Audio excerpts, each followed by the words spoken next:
सुमन और कुसुम दोनों जुड़वा बहनें थीं। दोनों का रंग रूप यहाँ तक कि चेहरे भी बिल्कुल एक जैसे थे। दोनों में से ये पहचान पाना मुश्किल था कि कौन सुमन है और कौन कुसुम।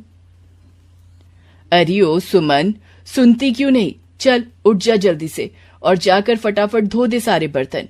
कुछ सीख अपनी बहन से, बेचारी सुबह से घर के कामों में लगी है और तुझसे बिस्तर ही नहीं छोड़ा जा रहा।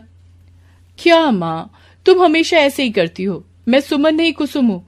सुबह से मैंने ही तो किए हैं घर के सारे काम, अब जाकर बैठी हूँ थोड़ी देर को। अच्छा माफ कर दे बेटी, एक तो शक्ल एक जैसी, ऊपर से तुम दोनों कपड़े भी एक जैसे पहन लेती हो। तू आराम कर। वैसे ये सुमन है कहाँ? मुझे नहीं पता, होगी यहीं कहीं। लगता है फिर निकल गई घर से बाहर। घर आने दो इसे, आज दिमाग ठिकाने लगाती हूँ इसके। ये राधा है, कुसुम और सुमन की माँ, जो अपने पति के देहांत के बाद अकेली ही दोनों बेटियों की जिम्मेदारी उठा रही थी। कई बार खुद राधा भी कुसुम और सुमन में अंतर नहीं कर पा रही थी। असल में जिसे वो आराम करने को कह गई वो कुसुम नहीं बल्कि सुमन थी, जिसने बड़ी ही आसानी से अपनी माँ को बेवकूफ बना दिया था। अरे सुमन, तू यहाँ बर्तन धो रही है? चल अच्छा है, जल्दी से कर ले और फिर खाना बनाने में मेरी मदद करना। ठीक है माँ, आप चलो, मैं अभी आती हूँ। एक मिनट, क्या कहा तूने? उफ, इस बदमाश ने मुझे फिर से पागल बना दिया।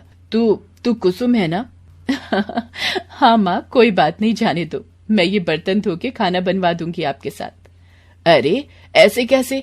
कितना काम करेगी तू? और ये महारानी बस आराम ही करेगी क्या? तू छोड़, ये बर्तन छोड़ दे फौरन। राधा फौरन सुमन को बुलाने के लिए आती है, लेकिन सुमन पहले ही वहां से गायब हो चुकी थी। ये कहाँ गायब हो गई? अभी तो यहीं पर थी। कहाँ जाएगी माँ? तुम्हारे डर से चली गई होगी घर से बाहर, अभी थोड़ी देर में आ जाएगी।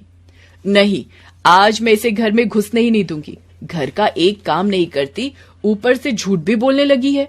जाने दो ना माँ, माना कि अपनी सुमन थोड़ी शरारती है, लेकिन दिल की अच्छी है वो, ये तो आप भी जानती हो ना।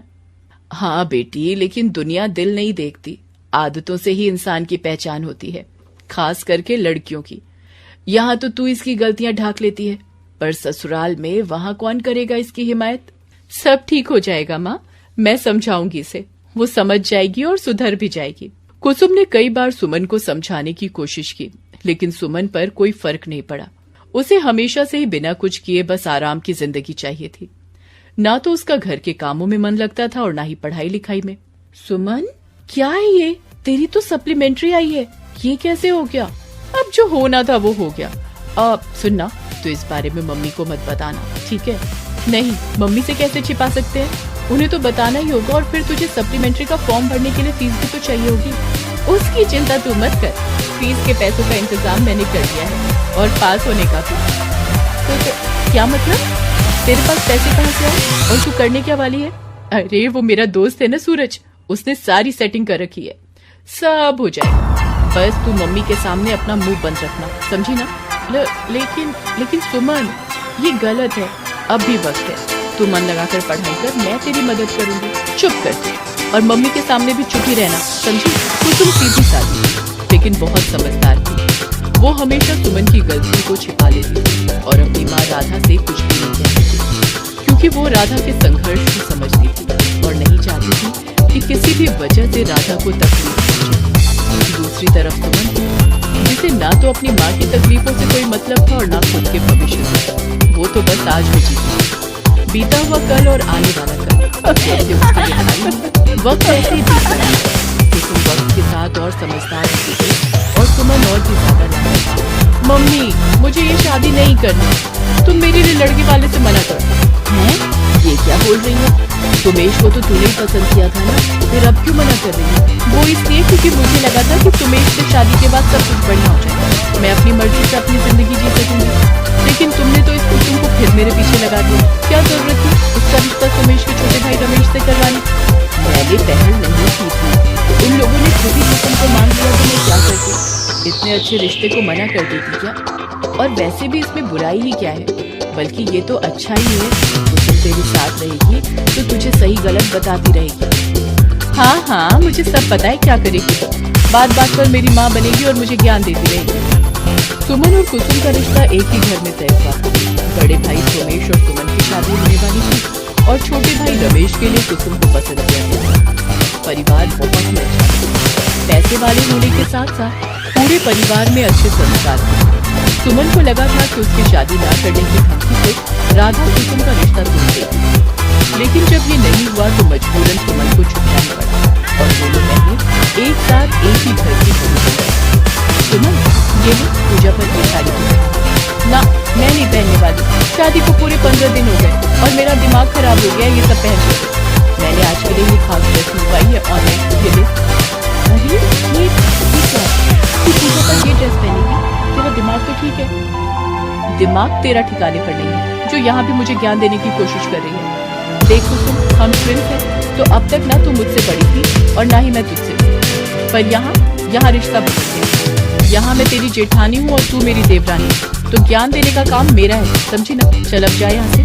सुमन की बात सुनकर कुसुम को बुरा तो लगा, पर वो बिना कुछ कहे अपने कमरे में वापस आ गई। हालांकि उसे मन में बस एक ही डर था कि शाम को पूजा में क्या होगा।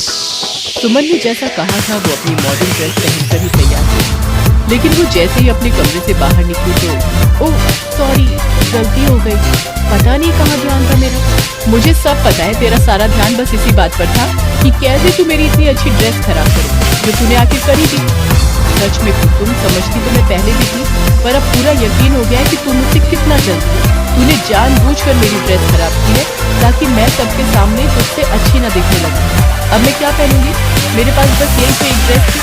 चिंता मत कर सुमन, मैं तेरे लिए साड़ी लेकर आती हूँ, वही वाली जो तुझे पसंद थी, पर माँ ने मुझे दे दी थी। तू उसे रख ले और आज वही पहन ले। हा, मेरी इतनी महंगी और बढ़िया ड्रेस खराब करके अब मुझ पर एहसान करना है तुझे? तू रहने दे। जब मुझे वो साड़ी चाहिए थी तब तो तुझसे दी नहीं गई, और अब बड़ी आई है मुझे साड़ी देने वाली। सुमन को मजबूर होकर वो ड्रेस बदलने की पड़ी। ये सच था कि कुसुम ने ये सब जानबूझकर किया था, लेकिन ये सब उसने सुमन के भले के लिए ही किया था और आगे भी वो ऐसा ही करती है। सुमन जब भी कोई गलती करती तो कुसुम किसी न किसी तरह से उसे बचा ही लेती थी, यहाँ तक कि वो सुमन की गलतियों को भी अपने सिर पर ले लेती थी। ये सब्जी में नमक इतना तेज क्यों है? और ये पराठे ये भी कच्चे हैं। बहू क्या है ये सब? सॉरी माँ जी, वो गलती हो गई, आगे से ऐसा कभी नहीं होगा। वो खाना कुसुम ने नहीं बल्कि सुमन ने बनाया, जो पास में ही खड़ी थी पर कुछ पूरी नहीं। फिर बात क्या जताना चाहती थी तू कि बड़ी महान है तू? ठीक है, आज से तू ही बनाना सबके लिए खाना। सुमन ने ऐसा ही किया। उसने घर के प्रति कोई जिम्मेदारी नहीं और घर का सारा काम कुसुम कर रहा। सुमन बड़ी चालाकी से कुसुम से घर का सारा काम करवा रही थी और आखिर में खुद आगे रहकर सारा क्रेडिट ले लिया। दोनों बहनों की एक की शक्ल होने की वजह से कोई भी सुमन की ये चालाकी नहीं समझ पाया। फिर एक दिन, सुमन बेटा जाओ अंदर से गर्म पानी ले आओ, मुझे अपने पैरों की सिकाई करनी है? पर मैं तो अच्छा ठीक है, मैं लेकर आती हूँ।